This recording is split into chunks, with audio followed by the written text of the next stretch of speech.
IPL cricket தொடரில் தங்களுடைய பரம எதிரியான மும்பை அணியை CSK அணி அவருடைய சொந்த மண்ணிற்கே சென்று வீழ்த்தியிருக்கின்றது. மும்பை வான்கேடா மைதானத்தில் நடைபெற்ற 29வது லீக் ஆட்டத்தில் டாஸ் வென்ற மும்பை இந்தியன்ஸ் அணி முதலில் பந்துவீச்சை தேர்வு செய்தது. இதனை அடுத்து தொடக்க வீரராக களமிறங்கிய ரஹானே 5 ரன்களிலும் சச்சின் ரவீந்திரா 21 ரன்களிலும் ஆட்டமிழக்க கேப்டன் ருத்துராஜ் அபாரமாக நின்று அதிரடி காட்டினார். இதன் மூலம் CSK அணி சரிவிலிருந்து மீண்டது. 40 பந்துகளை எதிர்கொண்ட ருத்துராஜ் 69 ரன்களை சேர்த்தார். இதில் 5 சிக்சர்கள் 5 பவுண்டரிகள் அடங்கும். மறுபுறம் அதிரடி நட்சத்திர வீரர் சிவம் தூபே நேர்த்தியான ஆட்டத்தை வெளிப்படுத்தினார். கடைசி வரை ஆட்டமிழக்காமல் நின்று அவர் 38 பந்துகளை எதிர்கொண்டு 66 ரன்கள் சேர்த்தார்.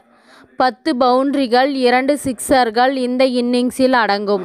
ஒரு கட்டத்தில் டேரல் மிட்சல் பவுலர்களை அடிக்க முடியாமல் 14 பந்துகளை எதிர்கொண்டு 17 ரன்களை மட்டுமே சேர்த்து ஆட்டமிழந்தார். இதனால் CSK அணி 190 கூட தொடாது என எதிர்பார்க்கப்பட்ட நிலையில் கடைசி கட்டத்தில் களமிறங்கிய முன்னாள் கேப்டன் தோனி ஹாட்ரிக் சிக்ஸர் அடித்து CSK அணியை 206 ரன்களுக்கு கொண்டு சென்றார். இதனை அடுத்து 207 ரன்கள் எடுத்தால் வெற்றி என்ற இலக்குடன் களமிறங்கிய மும்பை இந்தியன்ஸ் அணியில் ரோஹித் சர்மாவும் இஷான் கிஷனும் பட்டையை கிளப்பினர். 15 பந்துகளில் 23 ரன்கள் சேர்க்க கடந்த போட்டியில் வெறித்தனமாக ஆடிய சூரியகுமார் யாதவ் இன்றைய ஆட்டத்தில் முஸ்தபிசுர் ரஹ்மானின் அபார கேட்ச் ஆல் டக் அவுட் ஆகி வெளியேறினர். இதை அடுத்து ரோஹித் சர்மாவும் திலக் வர்மாவும் ஜோடி சேர்ந்து சிறப்பான ஆட்டத்தை வெளிப்படுத்தினார்கள். முன்னாள் கேப்டன் ரோஹித் சர்மா 30 பந்துகளில் எல்லாம் அரை சதம் கடக்க திலக் வர்மா 5 பவுண்டரிகளை விரட்டி 20 பந்துகளில் 31 ரன்களை சேர்த்தார்.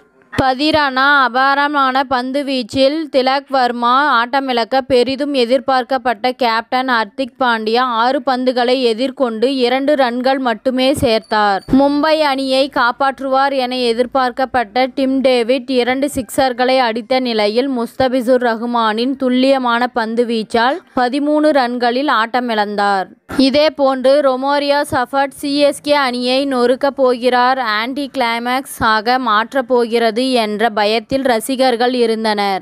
ஆனால் பதிரானா தன்னுடைய அபார யாக்கரால் அவரை 1 ரன்னில் ஆட்டமிழக்க வைத்தார். இதன் மூலம் மும்பை இந்தியன்ஸ் அணி 20 ஓவர் முடிவில் 6 விக்கெட் இழப்பிற்கு 186 ரன்கள் மட்டுமே எடுத்து தோல்வியை தழுவியது. அபாரமாக பந்து வீசிய பதிரானா 4 விக்கெட்டுகளை வீழ்த்தினார். கடைசி வரை ஆட்டமிழக்காமல் நின்ற ரோஹித் சர்மா சதம் விளாசினார். இத்துடன் இந்த செய்தி முடிவடைகின்றது. நன்றி, வணக்கம். மீண்டும் அடுத்த வீடியோவில் சந்திப்போம். மேலும் இதுபோன்ற சுவாரஸ்யமான தகவல்களை அறிய தமிழ் சிறை சேனலை சப்ஸ்கிரைப் பண்ணுங்க, ஷேர் பண்ணுங்க, லைக் பண்ணுங்க மற்றும் கமெண்ட் பண்ணுங்க.